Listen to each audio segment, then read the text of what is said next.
Pisces, kamusta kayo? Hope you're all doing well. And maraming salamat for visiting my channel, 1111 Pinoy Tarot. In today's reading, tingnan natin ang romantic connection between you and your person. Let's see what is happening. This is not a one-to-one reading, so hindi po lahat ay makaka-resonate. Pwede ninyong panoorin ang inyong moon, rising, and Venus placements dahil minsan mas nakaka-resonate kayo doon. Thank you so much, Pisces. Please subscribe, like, comment, and share. And please tap the bell for notification from this channel. Tingnan natin anong nangyayari sa inyong love life. Ano yung pwede ninyong i-expect. Okay? Ano yung energies and messages for Pisces on love and romance.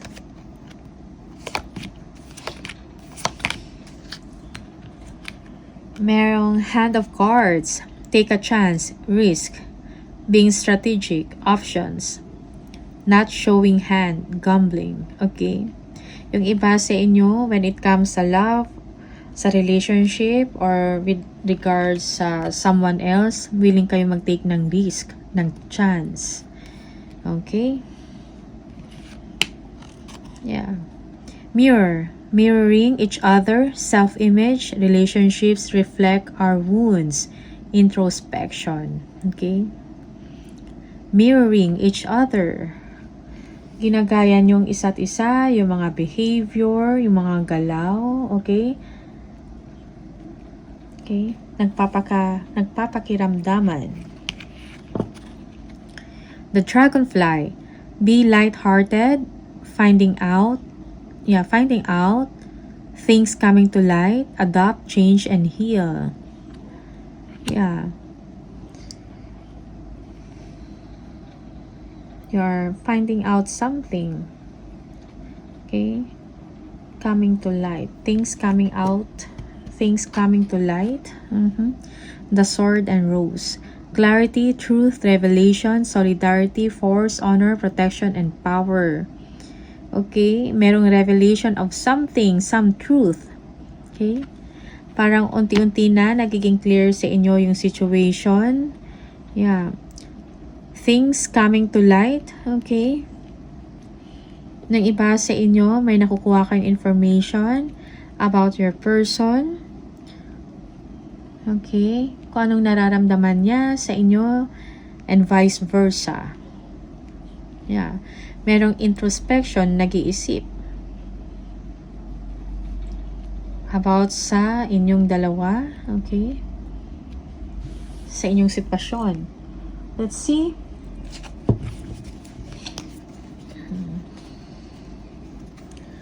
Tingnan natin from the tarot, ano yung messages for Pisces. Pisces.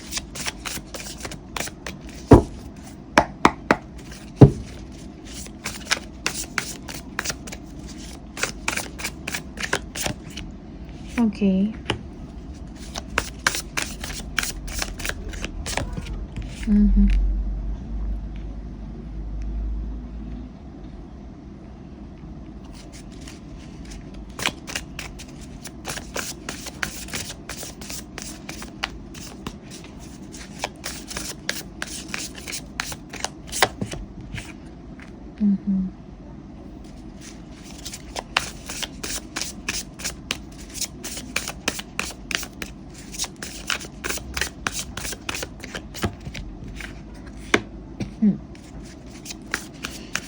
Soulmate.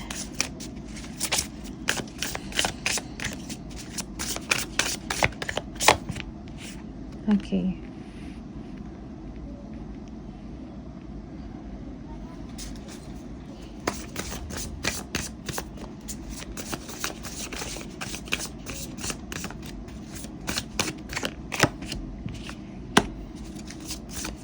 Indecision about the situation, Pisces. Okay. Kailangan mo i-clear ang inyong mind. For some of you. Tignan natin.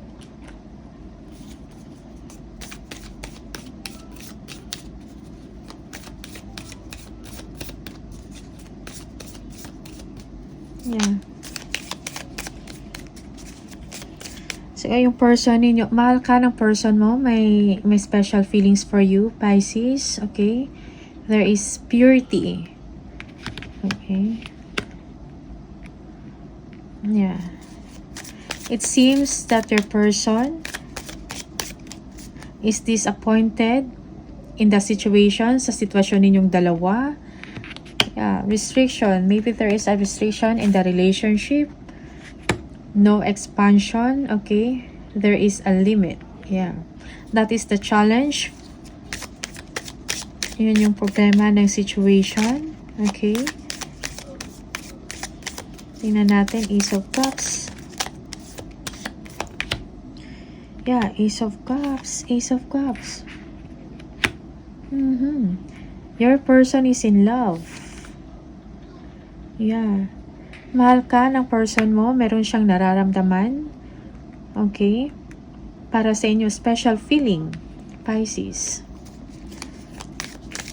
Nararamdaman niya ang connection between the two of you in an spiritual level. Okay?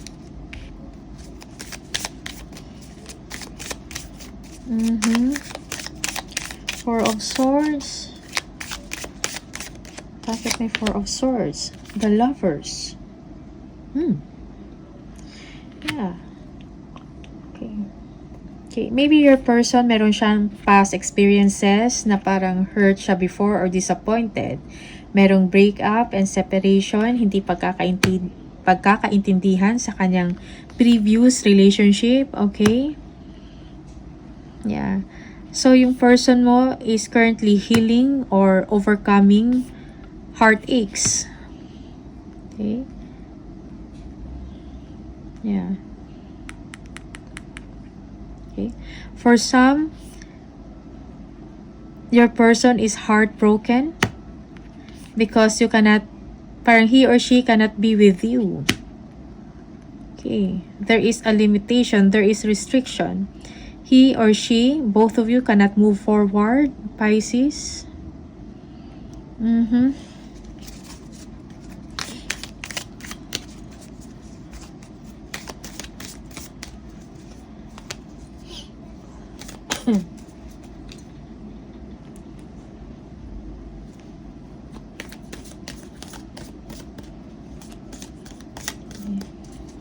Yeah.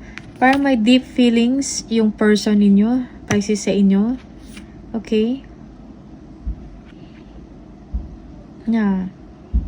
They are contemplating on something. Okay? Parang merong problema sa situation, restriction, and limitation as well. The Chariot. Tingnan natin. Chariot.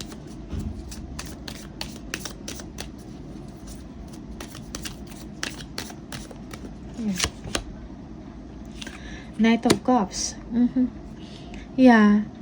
But your person is eager or determined to show the affection na meron siya sa inyo. Okay? He or she is falling in love with you, Pisces. And parang gusto niya mag-take ng action towards you. Yeah.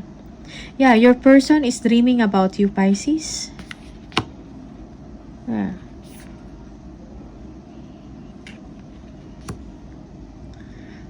Okay, just take what resonates for you. Maybe, yeah, and leave the rest kung hindi para sa inyo, okay?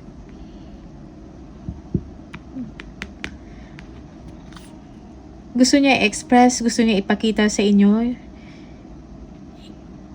na gusto ka niya, okay? Yeah. For some of you, merong proposal na mangyayari. Okay?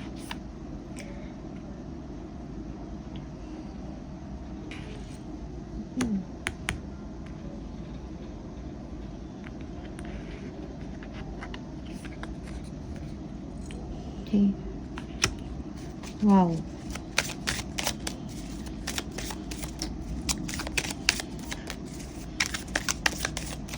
Tingnan natin yung The Lovers.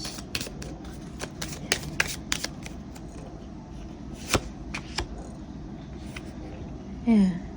Yeah, parang may problema. You are very attracted. Pisces, you are very attracted to this person. Okay? You feel the passion towards him or her. But there is a problem. You are conflicted. Five of Swords. There is a question about motives as well. Okay? Yeah. So, parang may problema, no? May conflict about sa relationship na to. Yeah.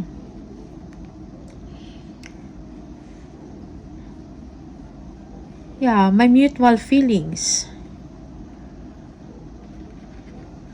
Pero merong problema, merong hindrance, merong waiting at the same time.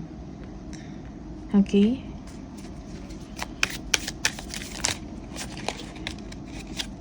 But you know, mahal ka ng person na to, may special feelings, he or she is falling in love with you. Parang gusto niya mag-propose, gusto niya express, ipakita niya sa inyo na mahal ka niya, na gusto ka niya. Okay? And you at the same time, you can feel the passion and then the attraction at the same time. Pero parang conflicted ka in your thoughts. Parang hindi mo din alam how to move forward as well. Okay? How to move forward in this relationship. I mean, Three of Wands. Tingnan natin.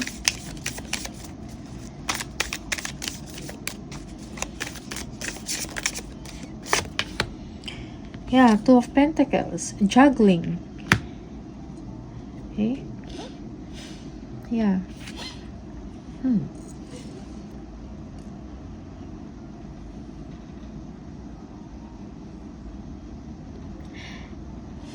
Yeah, the person needs to make, yung person na nasa isip ninyo or yung person mo, kailangan niya mag-make ng decision to move forward, okay? To move towards you. Pero nag-iisip pa siya kung paano. Okay? Yeah.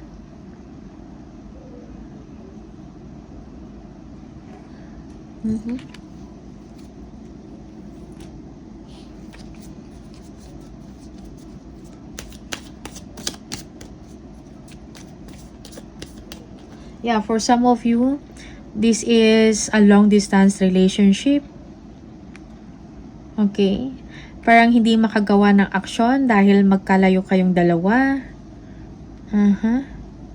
Namimiss ka na ng person mo, Pisces. He or she is dreaming about you. Parang gusto niyang bumiyahe papunta sa inyo at express or gusto niyang mag-propose sa inyo. Okay? There is pure love, great love. Yeah. So you are soulmate, Pisces. Yeah. Parang nag-iisip, no? Mayroong plans sa inyo yung person ninyo, but at the same time, about sa work, madami siyang ginagawa. Kailangan niya mag-make ng time or mag-iisip ng paraan kung paano. He or she is juggling things. Work. Too much going on sa side niya. Okay?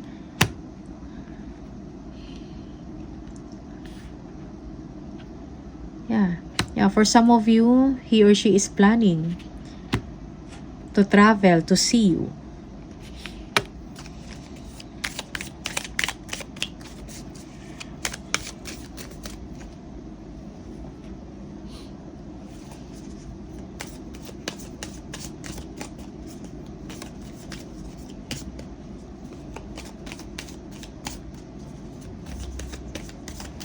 Tingnan natin ang Two of Pentacles.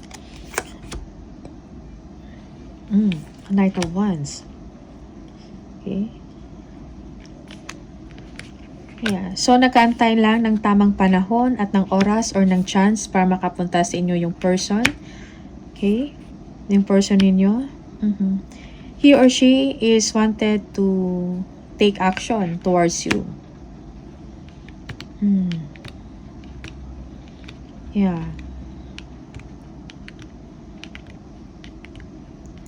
And for you also, Pisces, You are also juggling things. You are juggling situation too. You are dealing with two situations. Someone is very aggressive towards you. Aggressive in a sense, nagpapakita na attracted or gusto ka. And it seems na parang hindi mo din alam kung anong gagawin. Okay?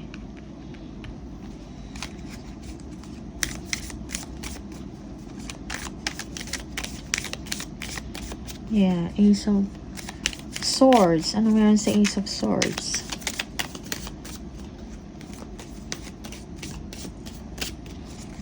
Yeah. So, there is waiting time, no? Waiting things to settle bago gumawa ng aksyon. Okay? Ace of what? Ace of Swords. What is Ace of Swords? The Hierophant. Commitment and marriage. Ace of Swords.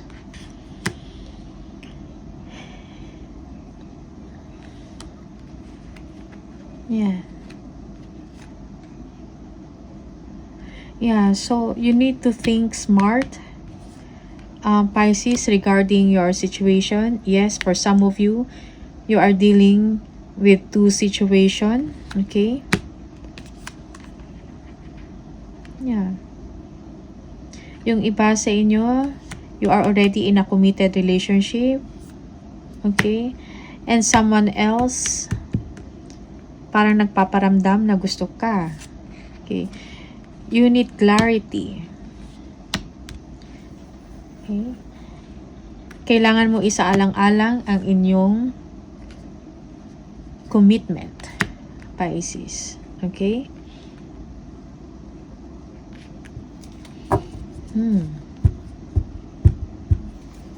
Okay. Intense attraction or sexual passion, okay? With this person, gusto ka niya, pure, totoo, may maturity sa kanyang emosyon, nararamdaman towards you, may gusto din siya sa iyo, okay? Naiisip ka niya, he or she is dreaming about you, okay? But there is a conflict, may problema sa isang sitwasyon, okay? There is commitment. There is a committed relationship on the other hand. Okay?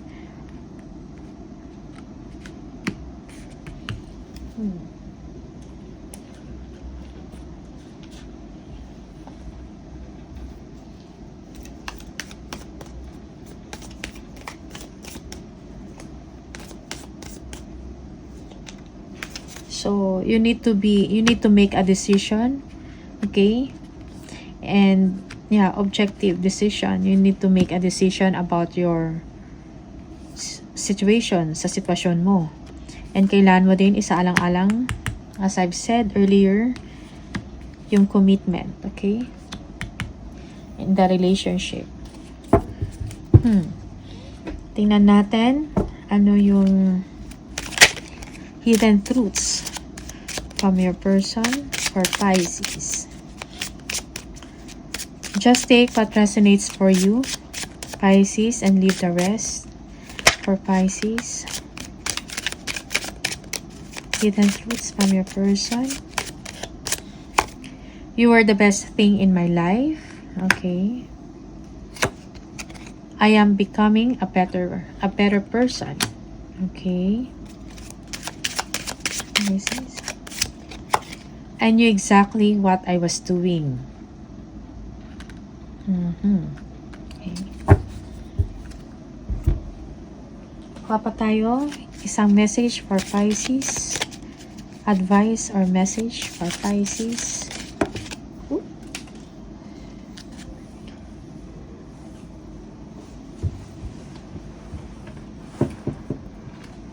Nahulog. Soulmate.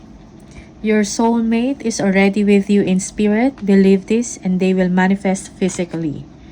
Okay? So, that is the message for you, Pisces. Maraming salamat sa inyo. And I'll see you on the next video. Bye!